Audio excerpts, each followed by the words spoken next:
evening, everyone. I'm going to call this meeting to order on December 10th, 2019. And I'm going to ask the city clerk for roll call, please. Commissioner Abraham, Commissioner McElroy, Present. Commissioner Watkins, Present. Commissioner Wilson, Present. Mayor Harless. Present. And Commissioner McElroy, would you lead us in the invocation tonight? Please stand with us. He's here. All right. Let us pray. Our dear Heavenly Father, may the words of our mouth and the meditations of our hearts, may our decisions, may our actions be pleasing in your sight, because you are our rock and our Redeemer, and we trust in you. In Jesus Christ, our Savior's name, amen. Thank you. Please join us in the pledge. I pledge allegiance to the flag of the United States of America and to the republic for which it stands, one nation, under God, indivisible, with liberty and justice for all. Thank you all. You may be seated. City Manager, way over there. Are there any additions or deletions to the agenda tonight? No, Madam Mayor. Thank you. The city manager has a cold, and our commissioners do not want to get it. So, poor It guy. came from out of the country, so I Yeah, he was on a cruise, has a lot of germs. There's hand sanitizer being passed around over here. That time of the year. We're glad to have you back, though, okay? Yeah. Welcome home. All right, I'm going to move into the consent agenda. Items on the consent agenda are considered to be routine by the Board of Commissioners and will be enacted by one motion and one vote. There will be no separate discussion of these items unless a board member requests. Does anyone have anything they would like to remove from the consent agenda tonight? No? All right, I'm going to ask the city clerk to read the items recommended for approval. Minutes for the November 26, 2019 Board of Commissioners meeting. Receive and file documents. Personnel actions. A municipal order accepting the donation of real property located at 2028 Clay Street from Irene Salami to the City of Paducah and authorizing the mayor to execute the deed consideration certificate. second. Make a motion. Thank you. Make that motion. So moved. Roll call, please. Commissioner Abraham, Aye. Commissioner McElroy, Aye. Commissioner Watkins, Aye. Commissioner Wilson, Aye. Mayor Harless. Aye. And Commissioner Abraham.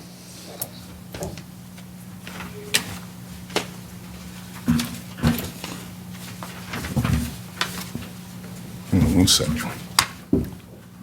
Sorry. It's okay.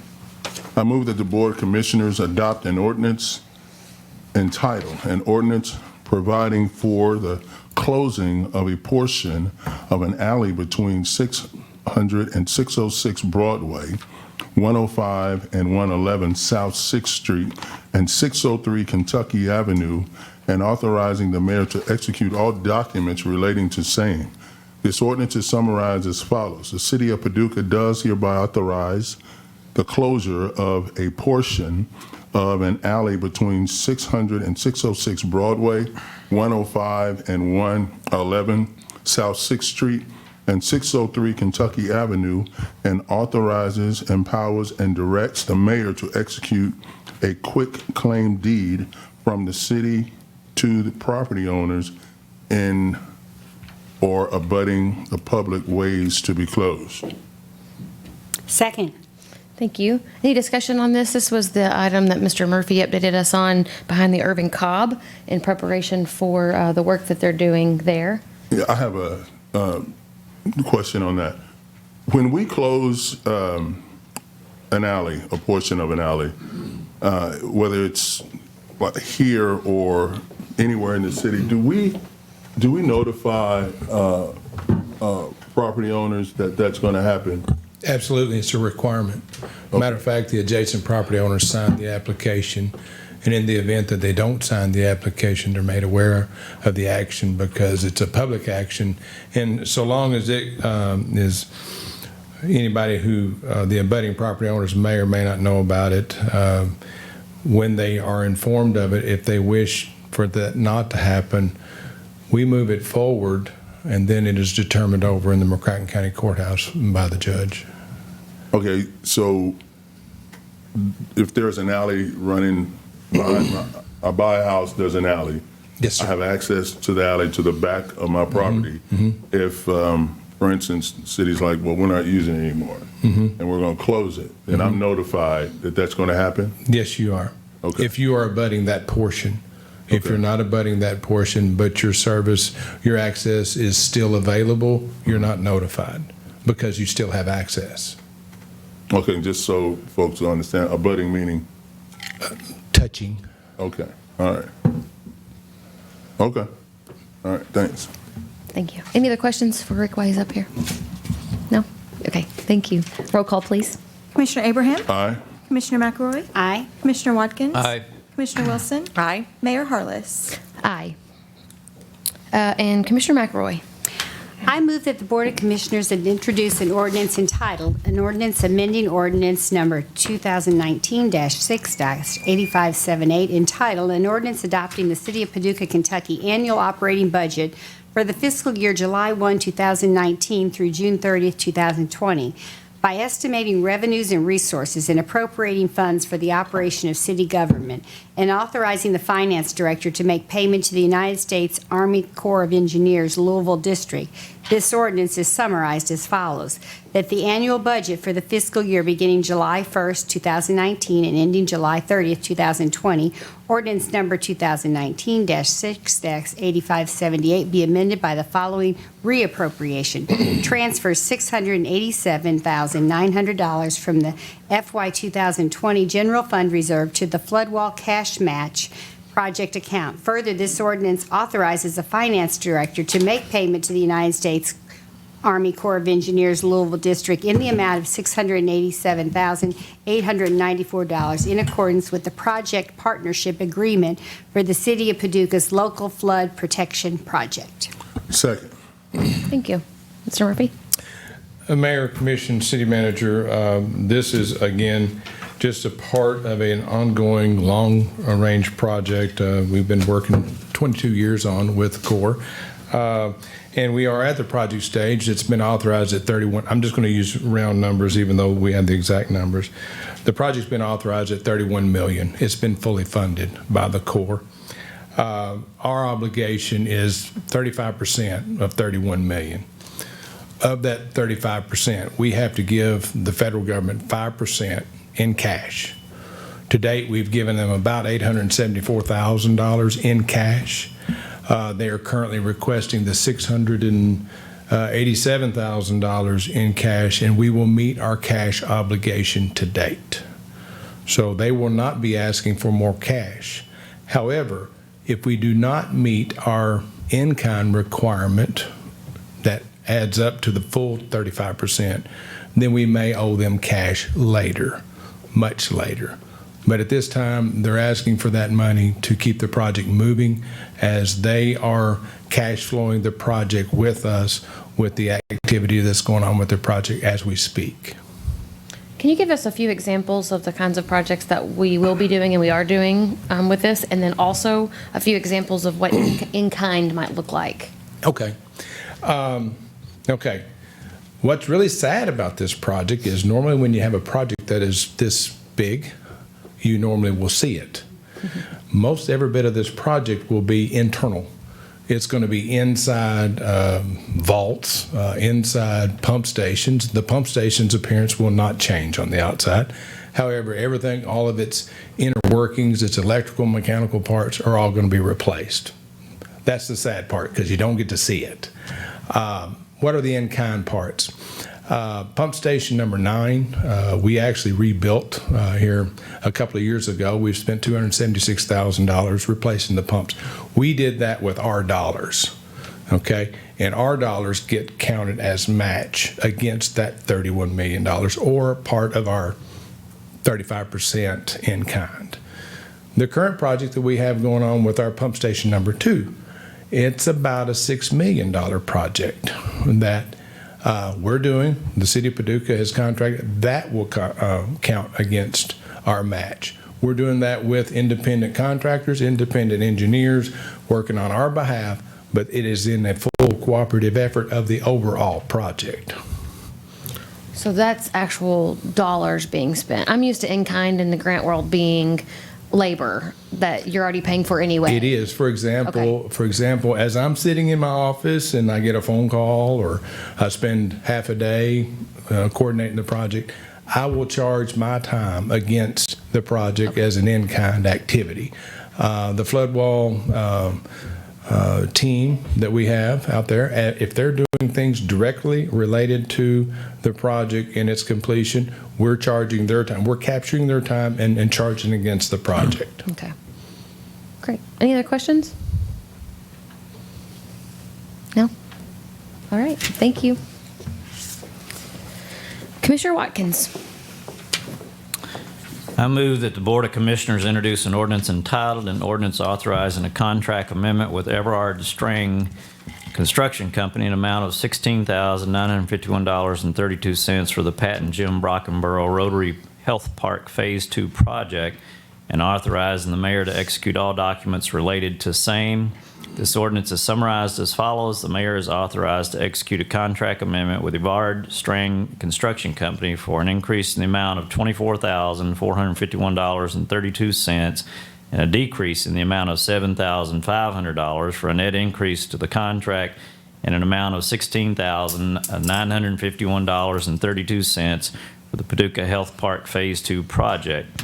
Prior to amending the contract, the mayor must receive lien waivers provided by the contractor from each and every subcontractor hired to perform labor or provide materials for the Paducah Health Park Phase 2 project. Second.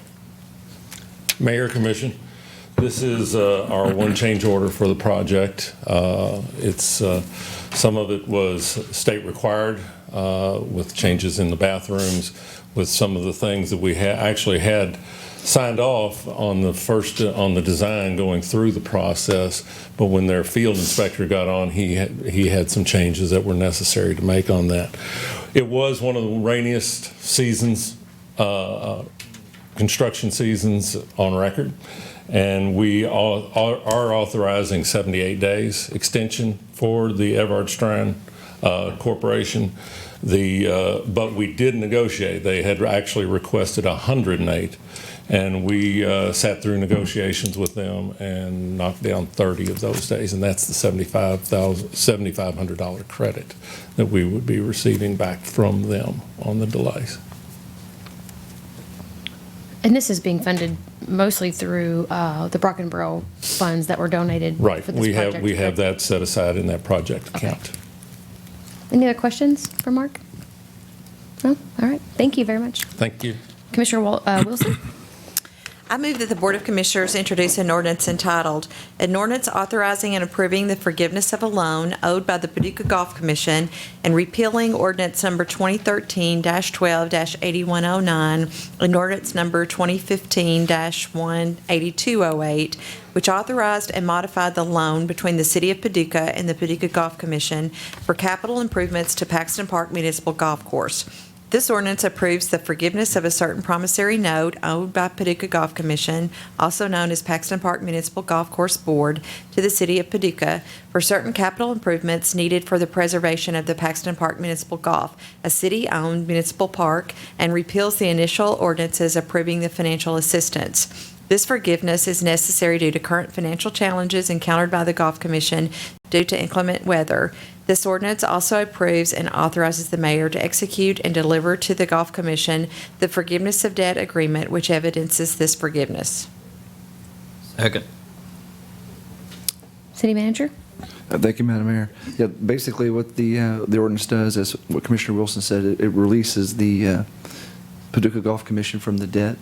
The city loaned the Paducah Golf Commission $225,000 back in February of 2014.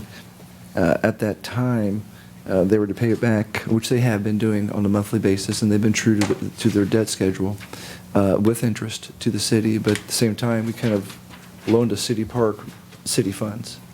Right now, over the last 2 years, they've had some dealing with inclement weather, which is affecting the revenue sources in their streams, causing them to have some financial insecurities, instability. They've approached the city and said, hey, we're struggling. What can you do for us? Mark Thompson, myself, and John Perkins met a few different times and looked at different solutions we can come up with to see what we can do to assist them in order for them to continue to operate and maintain the Paxton Park facility.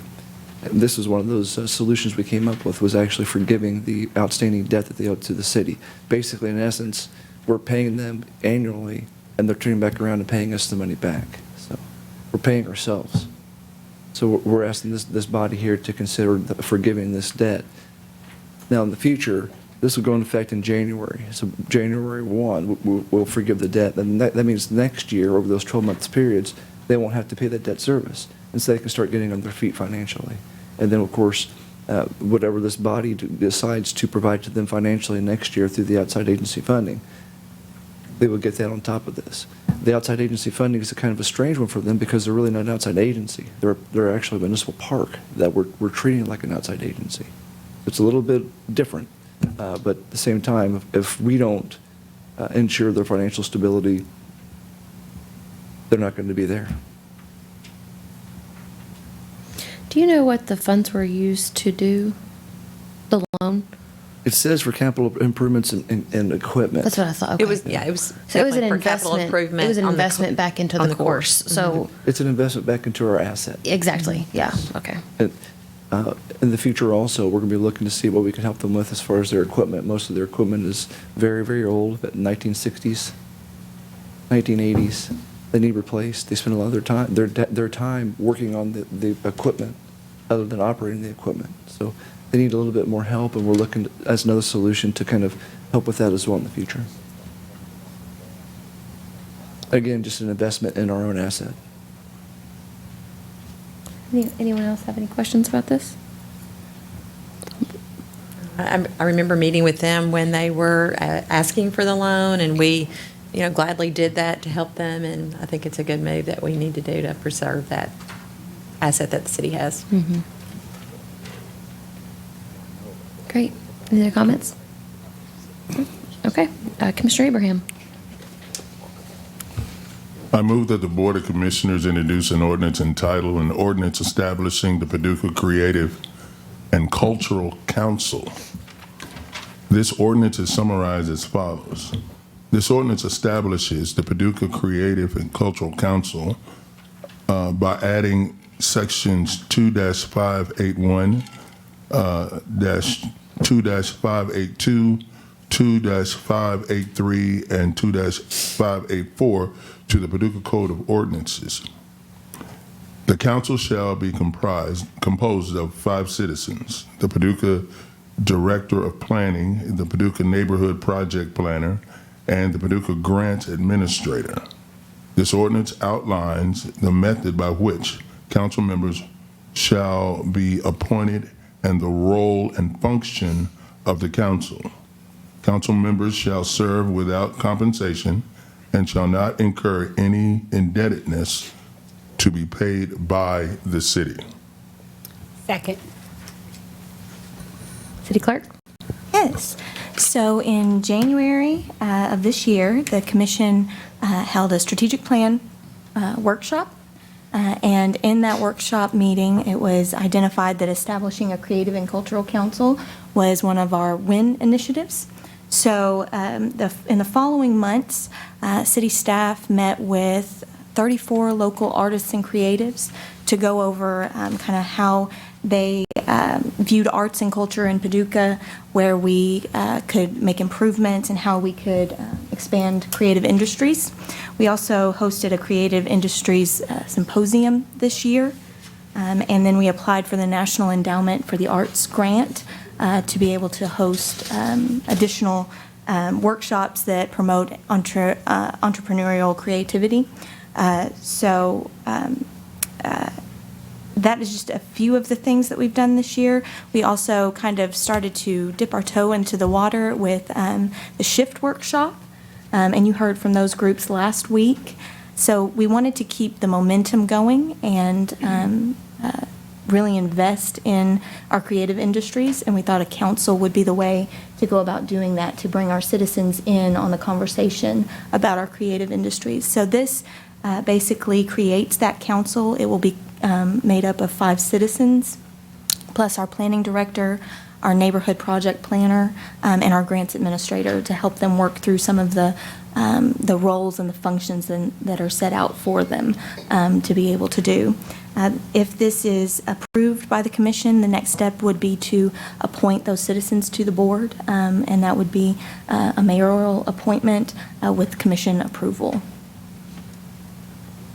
Do you expect those to be business or from the arts, or a mix? Question. I expect them to be a mix.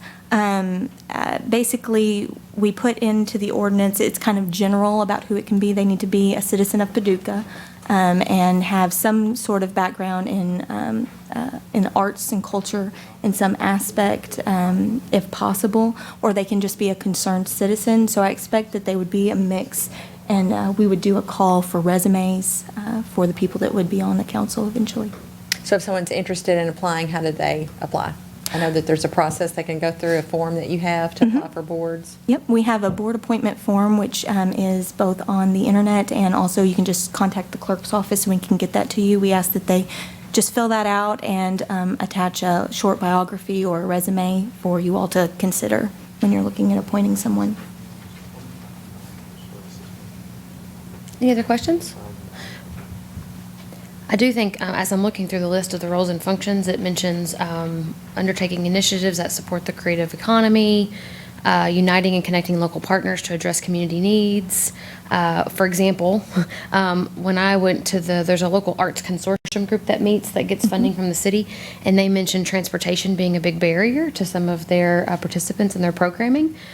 So again, being able to unite those partners to solve for those kinds of problems. There's one about identifying funding and grant opportunities here, and oftentimes these grants require the city to be the lead applicant, and so we've applied on behalf of many of our local organizations like Market House, Maiden Alley. So we've done that, and so this kind of just formalizes, it seems like, kind of that thing, some of the stuff we're already doing, which is good news, and it also allows for public input. I like that addition to the public input part, because we are missing the creativity sometimes when we do it ourselves. So I think we just did that with the Metropolitan. we probably did the Right. Our Town grant, or one of the NEA grants. Right, yeah. Yep. Absolutely. And there's so many more out there. So I like the thought of our grants writer being involved, because I think some of our organizations are missing out on some opportunities that maybe they don't have the capacity to be going after, but they definitely need them. So, Any other comments or questions? No? All right. Commissioner McElroy. I move that the Board of Commissioners introduce an ordinance entitled, an ordinance authorizing the city to enter into an agreement with Paducah and Louisville Railroad Incorporated. This ordinance authorizes the mayor to execute a purchase agreement with the Paducah and Louisville Railroad for conveyance of the property located near Adams Street, Jackson Street, and Tennessee Street, whereby the Paducah and Louisville Railroad will convey such property to the city of Paducah following satisfactory inspection, environmental assessment, and zoning certification. The mayor is further authorized to execute a quitclaim deed for conveyance of the property, together with all other documentation necessary to effectuate transfer of the property. Second. Good evening, Mayor Commissioners. What this is a first step to acquire the land for a future training facility. This will be the first step to do a Phase 1 environmental, see if there's any environmental impacts that have to be dealt with property in order to hopefully relocate our drill field from North 8th Street. Anyone have any questions? Are there funds budgeted for the environmental assessment? Yes, City Manager, I believe that's correct. That has been budgeted to do the assessment on this. So I was too occupied by the door.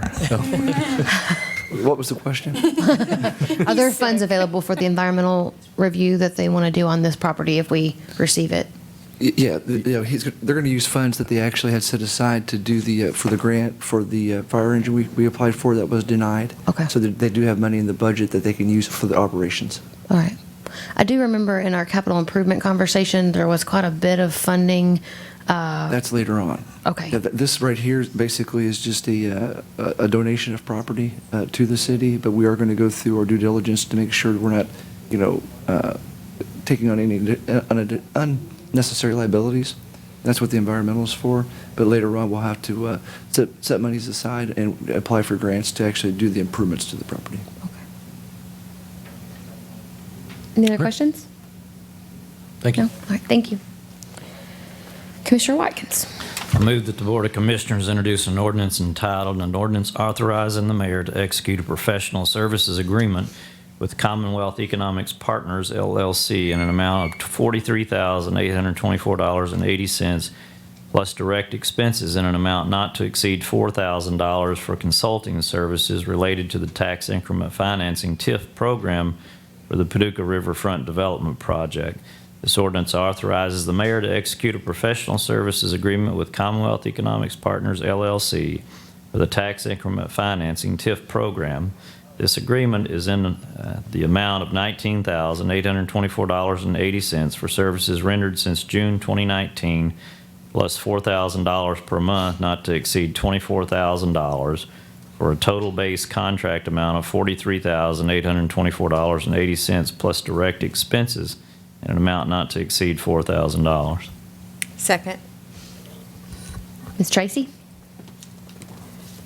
Mayor, Commissioners, this particular contract that you would be authorizing the mayor sign is basically an extension of the work that we've been doing on the TIF project.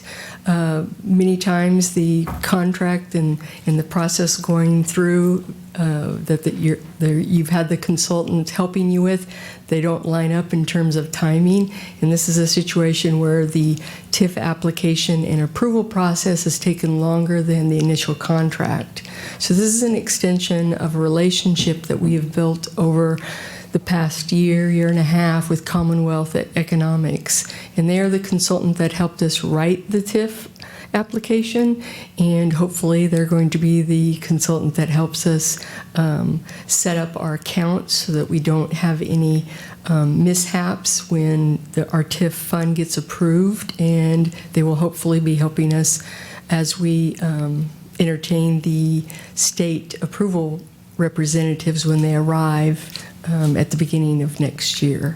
So this is merely just an extension and hopefully the conclusion of this project. So when the TIF guys arrive, what will that look like as far as them coming in, looking for, going over everything that we put together, making sure all the I's are dotted and T's are crossed? Is that exactly? The state, Kentucky Economic Development Cabinet, and their KEDFA agency, they require us to hire a third-party reviewing consultant. That third-party group of reviewers comes to Paducah, and they want to look at the projects that will be generating the increment and the projects that we want to do in the district. So they want both sides of the equation. And so they'll be physically looking at the sites and talking to key stakeholders involved in those transactions. And in terms of financial numbers and projections, the consultant that we have hired, Commonwealth Economics, they are the ones intimately involved in those projections that both the projects generate the increment and the projects that, in terms of spending, what they cost to do the actual projects. So those are the things they're going to be looking at. And so we really think that this help is crucial to kick the ball through the goal or put it over the whatever sporting analogy you want. Go ahead, Commissioner Abraham, kick it in there. Yeah, go ahead. I got it.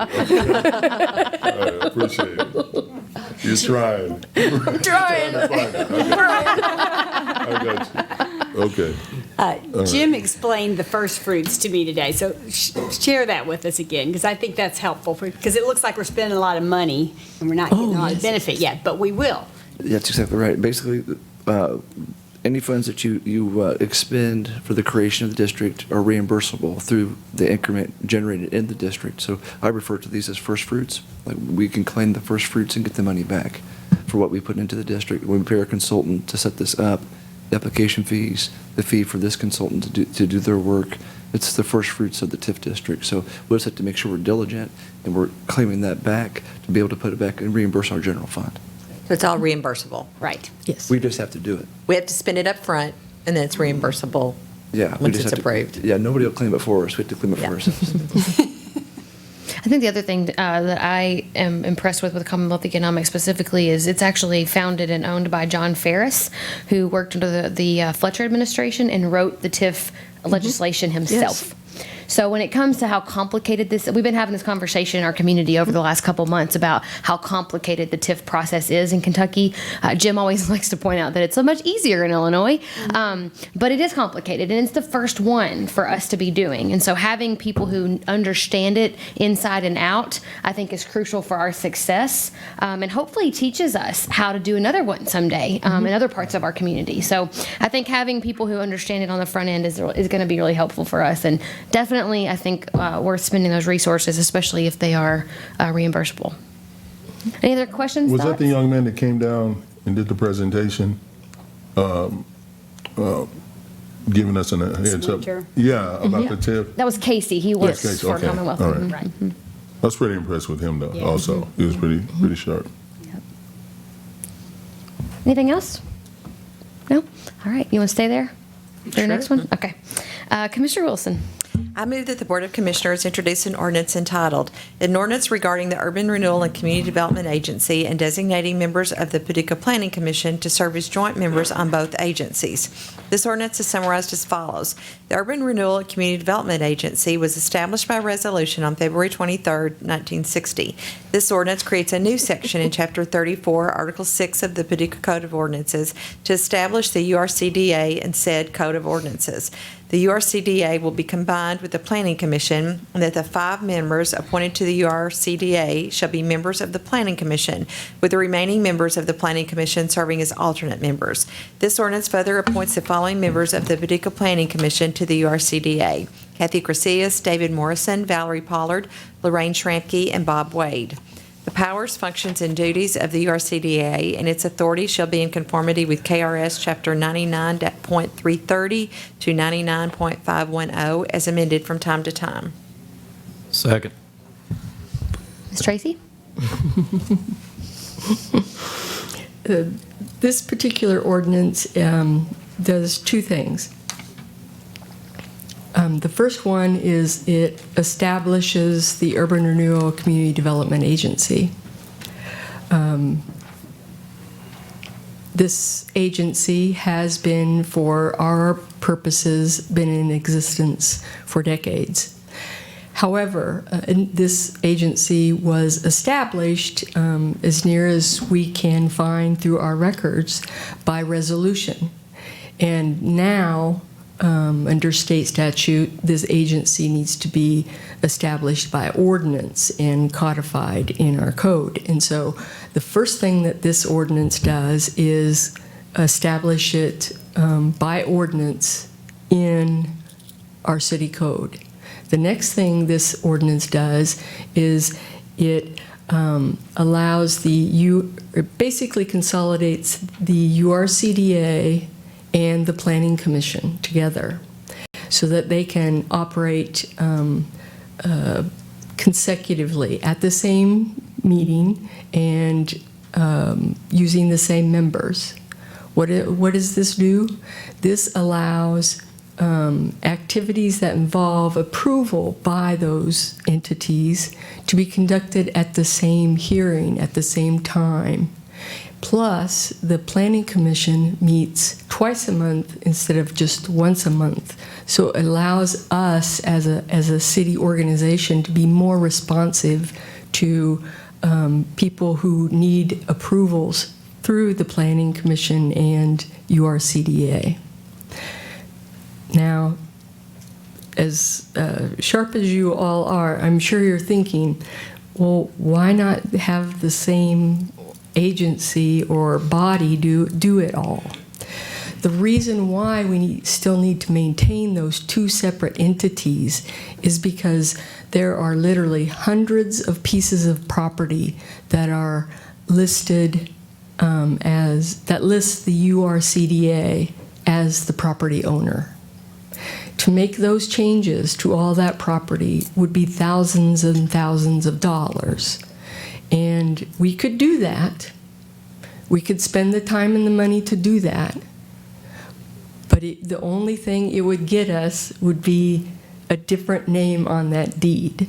And frankly, I think everyone would agree that that money would be best be spent on other things and not just changing the name on the titles. So we can handle all of this administratively at each of the hearings, and there would be no hiccup in terms of delivering those functions. And in fact, we gain efficiency because they meet twice as often, and so we can be more responsive. That's what this little ordinance does, but it's a little complicated, so I wanted to take time and kind of explain it. Do you mind sharing what kind of activity, other than being the property owners, does URCDA do lately? The URCDA was established in the 60s, and it was commonly used throughout the United States, this tool, this entity, to do redevelopment work. But as time went on and neighborhood organizations and community development organizations became more prevalent, the role of URCDA went down and was picked up by these other non-for-profits. Similar things are happening in Paducah, but nonetheless, the URCDA fulfills the role, it's an optional role under state statute, fulfills the role to hold and handle property for redevelopment purposes. Most recently, we used the URCDA role in facilitating the acquisition and development and disposition of all the properties in Fountain Avenue. In fact, we still have a handful of properties in Fountain Avenue that we are caring for and need to see that redevelopment occurs. And those are owned by the URCDA. So it is still a very valid and very important tool that we have in our toolbox for redevelopment. So we don't want to let it go away because it is handy, but we just need to make it more efficient for everybody. Do you imagine, I'll stop after I ask this question, do you imagine that this new group, with its efficiency, would consider more ways to be more aggressive about getting it redeveloped, that we make it more known? And I know you've done some surplus property sales and things like that, but do you imagine that the new group will be active? The Planning and Zoning Commission has a lot of knowledge, which is kind of neat to me. Yes. So do you imagine they get a little bit more active with kind of pushing these properties into private hands to get redeveloped? Well, actually, yes, the short answer for Fountain Avenue, but I'm really excited to take it on for yet another other housing projects, which we have opportunities coming up soon, hopefully. Okay. So that they can get their hands on a brand new project. So yes. Thank you. Other questions? You know, I was looking this up, and urban renewal, that's not a new concept, but always attached to that is the word displacement.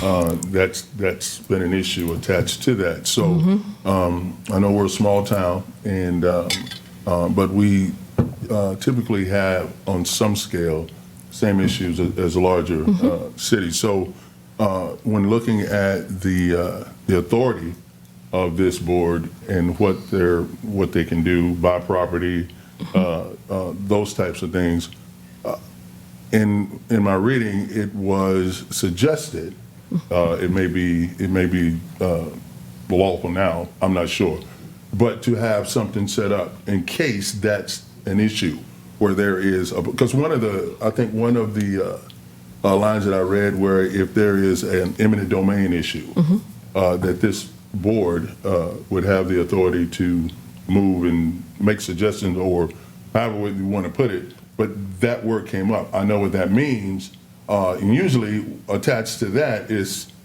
sooner or later displacement. And how do we handle that? Do we have a process set up to help those folks that may be displaced when we want to redevelop an area of town.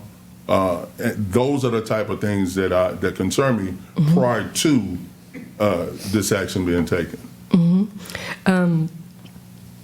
I do not ever think that you would ever ask anyone in city staff to even contemplate executing an eminent domain process that would displace people without avenues that were acceptable to those people. It all starts with you as the decision maker on how you want to set those programs up. I would not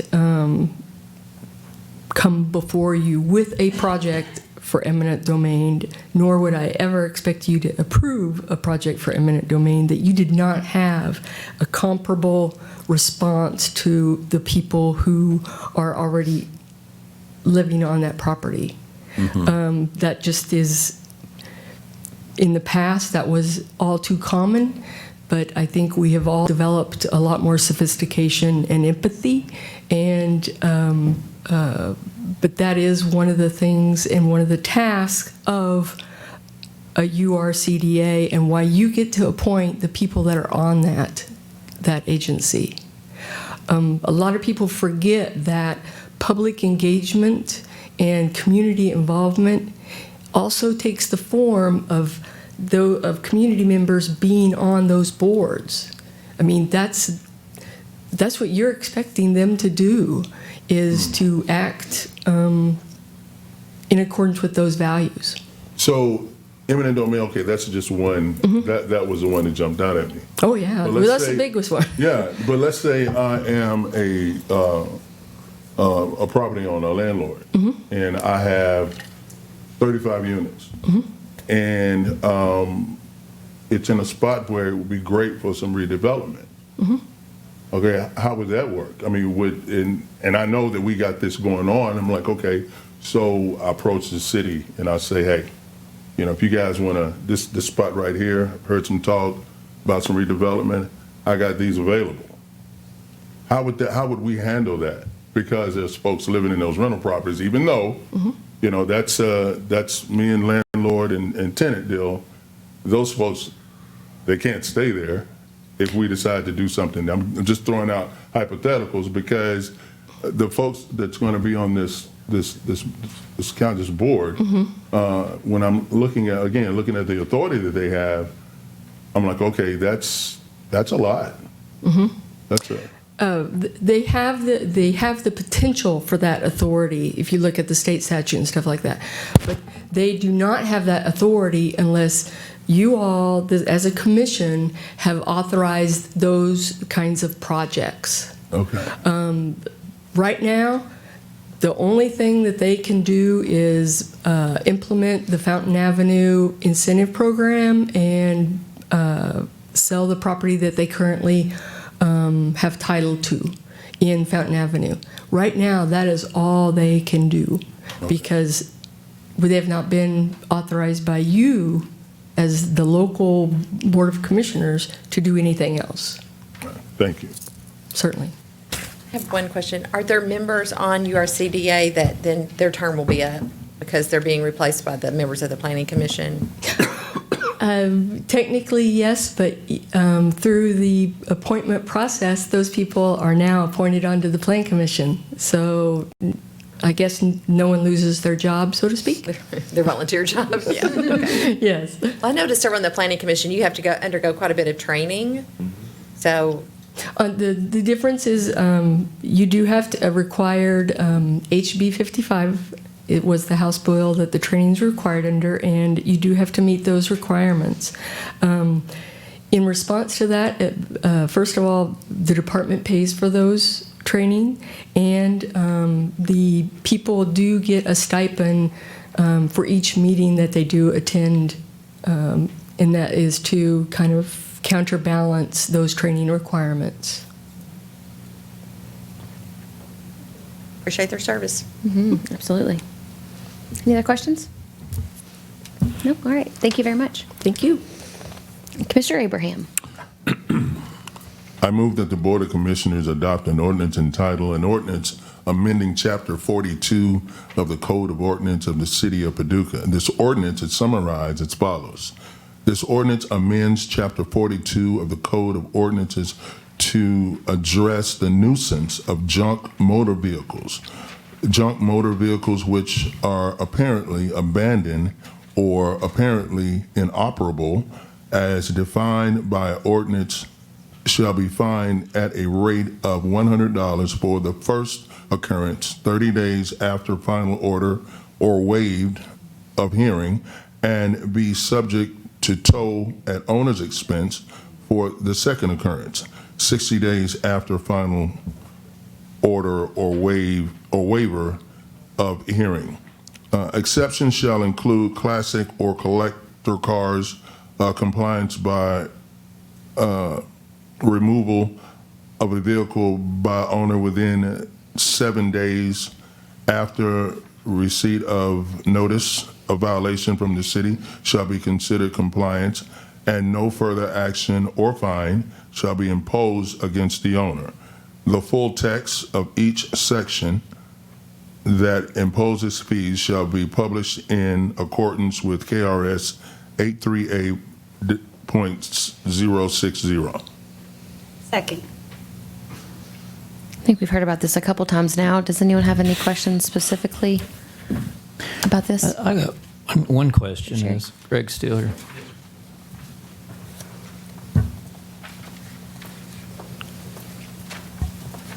I apologize, you may have covered it before, but does the owner of the junk vehicle have any recourse if maybe they disagree with someone who called in and said, hey, so-and-so's got some junk in their yard, it's been there 6 months, come haul it off? Well, it's no different than any other code violation we'd write up. If they want to appeal it and bring it to the appeals board, they could do so before, any action is taken against the vehicle.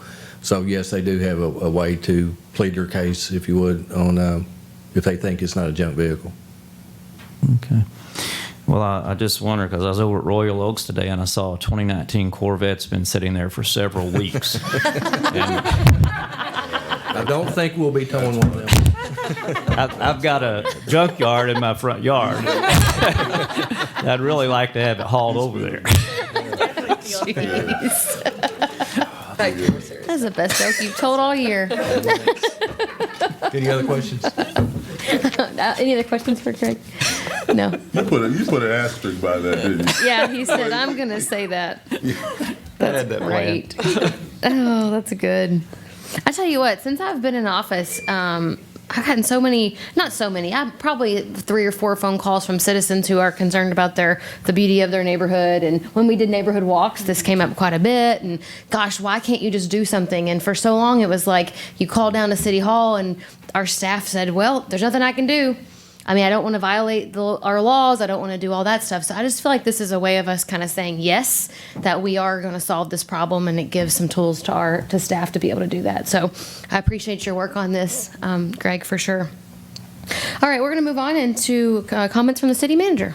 Thank you, Madam Mayor. Just to remind you guys that the city employee Christmas party is this Thursday. I'd like to see you guys there if you can make it. I think it starts at 11. Is that right, Lindsay? Mm-hmm. It's going to be at the Civic Center this year. Also, we do have a meeting starts tomorrow at 9. I think it's back in might be in the team room or the Amy Chambers for Los Design for the Wellness Center.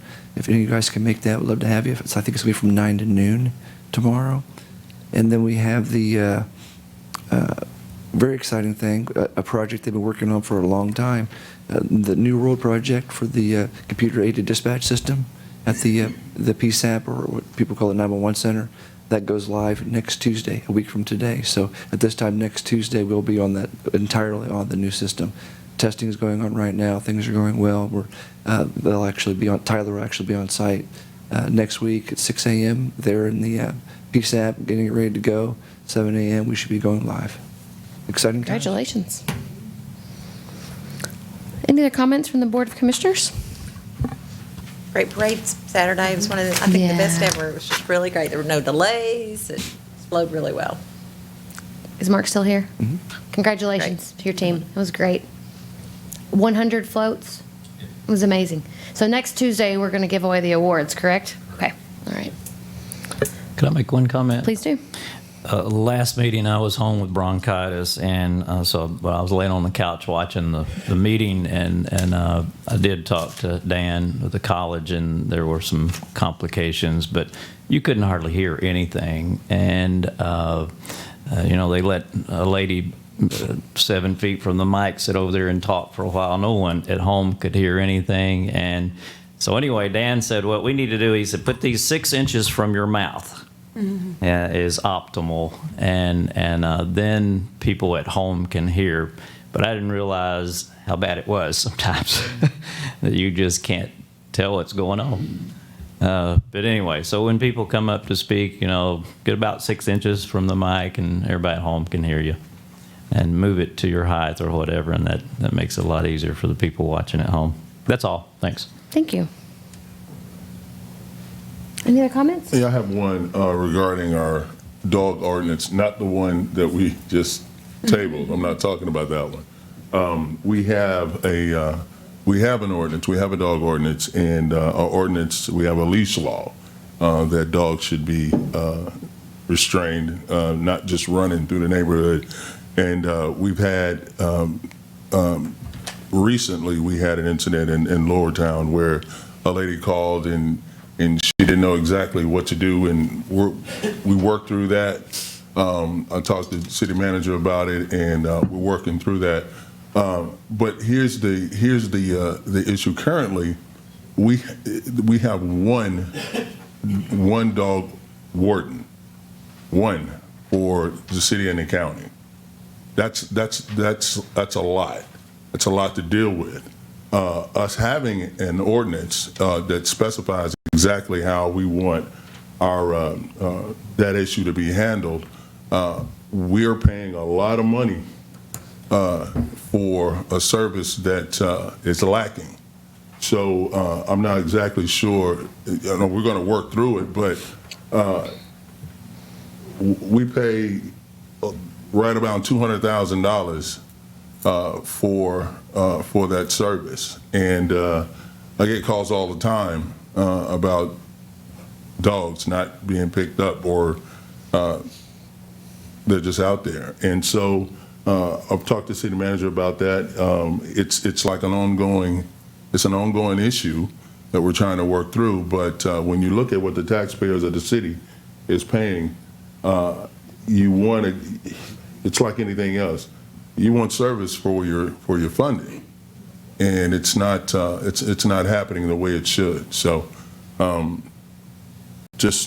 don't know. You guys may not get calls about dogs, but they must all live in my neighborhood or something. But folks call me, and this is what I do research. I call them back. Well, this is what the problem is, and they're like, well, I don't really care. I just want the dogs away from here. So that's where we are. But that's a lot of money. Do you know what other expenses that have you ever seen their budget, like the total animal control budget? I'm curious what other expenses that they incur other than personnel, because if they only are spending a small amount of money on personnel, what are the other expenses? Yeah, I think those in their budget. I think we have a copy of that.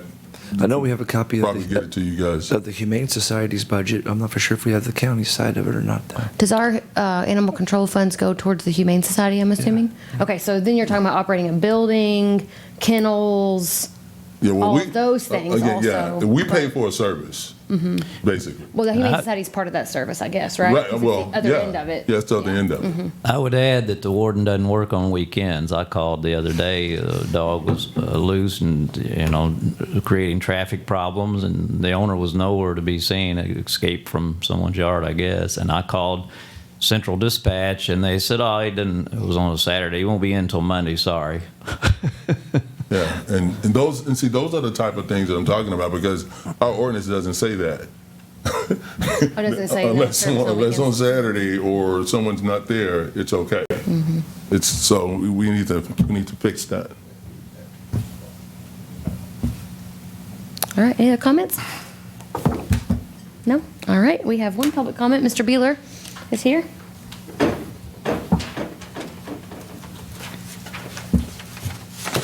I guess it's close enough to wish you all Merry Christmas.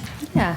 As you most know, we're closely associated with the Jim Lloyd Tillman House on 7th Kentucky Avenue. We own the parking lot next to it.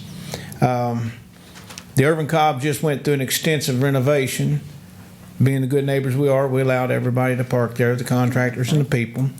My question is about closing this alley. There was no drawings, and I agree closing the alley is not a bad thing because it's a bad place over there. That's a real dark area. My question is, are they going to close it at the sidewalk on 6th Street, or are they going to close it at the sidewalk on 6th Street and the back side? You want to come up here? Yeah, we went over this last week. I don't Can I think keep there's actually a talking, or closure. I don't Go wanna ahead lose if my you want to time. keep asking. Yeah. Mhm. And my question on this is, if they're going to close it at the back side on the sidewalk and the inside, can we expect a fence to run down their property line to stop? Because if you just close it there, the bad elements going to just circle right around to the darkest area. And the reason I know this is because we're over there all the time and we see it. And I guess you can answer now. That's all I need. You understand my concerns, right, Rick? Yeah. The answer to the question is, this is going to be invisible to the public, okay? I guess the terminology of closing public right-of-way is kind of casts a light that's not there. The way we've done this is we're doing nothing more than transferring ownership of property. However, the access will not change to the general public. Okay, for example, if you were driving down 6th Street and wished to turn left to go into that alley between the law office and Irvin Cobb, 2 months from now, you'll be doing it. Okay, everything's going to be the same. If you're coming from 7th Street and wanting to cross and go into 6th Street, everything's going to be the same. Yeah.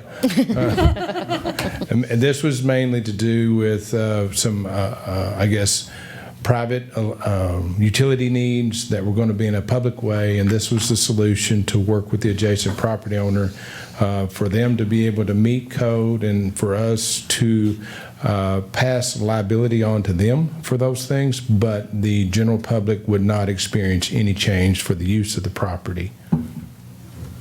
Thank you. Appreciate that. All right. If there are no other comments, I'm going to make a motion to adjourn. Second. All in favor? Aye. Meeting adjourned. Thank you all.